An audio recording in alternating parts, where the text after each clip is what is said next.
Welcome, dear listener, to Spirituality in the Brain. I am Vanessa Anceloni, your host, and this segment is all about the latest findings of neuroscience and the teachings of Spiritism. Today we're going to talk about homelessness and brain injury. Dated April 25th, 2014, the St. Michael's Hospital published a very interesting research. Almost half of all homeless men who took part in a study had suffered at least one traumatic brain injury in their life, and 87% of those injuries occurred before the men lost their homes. While assaults were a major cause of those traumatic brain injuries, many were caused by potentially non-violent mechanisms such as sports and recreation and motor vehicle collisions and falls. The study was led by Dr. Jane Topolevic-Vranic, a clinical researcher in the hospital's neuroscience research program, and they published their results in the CMAJ Open. Dr. Topolevic-Vranic said it's important for healthcare providers and others who work with homeless people to be aware of any history of traumatic brain injuries because of the links between such injuries and mental health issues, substance abuse, seizures, and general pure physical health. The fact that so many homeless men suffered a traumatic brain injury before losing their home suggests such injuries could be a risk factor for becoming homeless. That makes it even more important to monitor young people who suffer traumatic brain injuries, such as concussions, for health and behavioral changes. The data they published looked at 111 homeless men aged 27 to 81 years old who were recruited from a downtown Toronto men's shelter. She found that 45% of those men had experienced a traumatic brain injury, and of those, 70% were injured during childhood or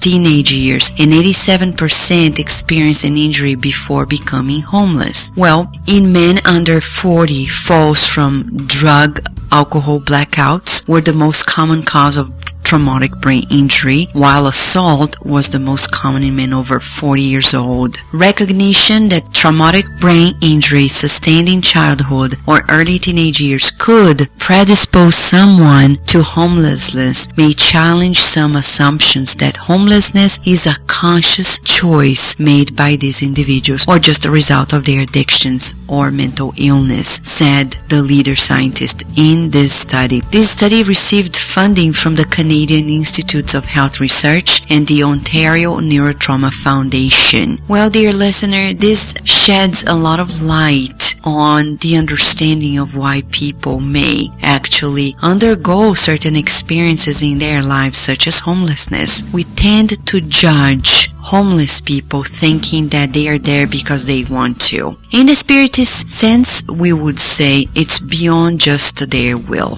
We could say there are predisposing factors, such as the ones that were identified in this research, physiological factors that were triggered by traumatic brain injuries. But in Spiritism, we also understand that there are spiritual connections and previous lives choices that also play a role in how we're feeling and how we actually make our choices.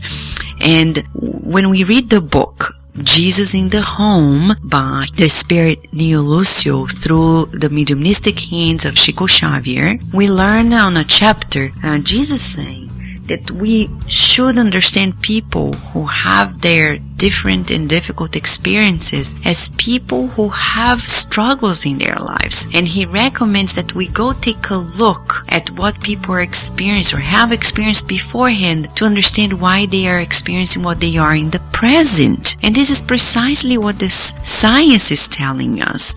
Let us not judge homeless people thinking, oh well, they're lazy people and that's what they have chosen. Not necessarily, dear listener. There are so many factors. Obsession can also lead us into this state of homelessness.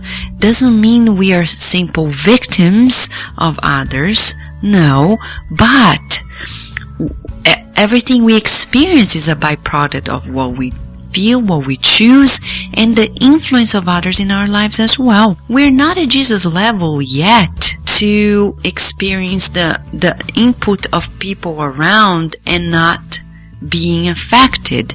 We are still affected by how people think and feel about ourselves, unfortunately or not. We are learning how not to be susceptible, but we are susceptible. Here we have also the understanding that physiologically, if we are not healthy as well, we become vulnerable to mental illnesses, to different types of feelings, and we would add in Spiritism the vulnerability in our physical body.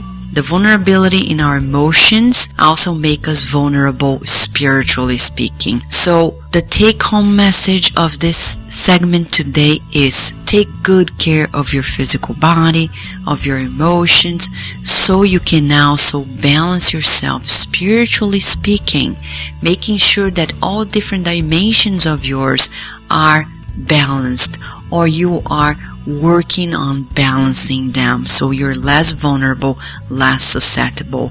This program today is an opportunity for us to rethink the way people get into homelessness.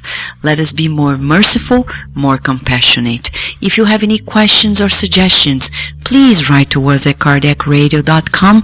We have a contact form and we will be happy to listen from you. In the meantime, keep cherishing the blessings of God always.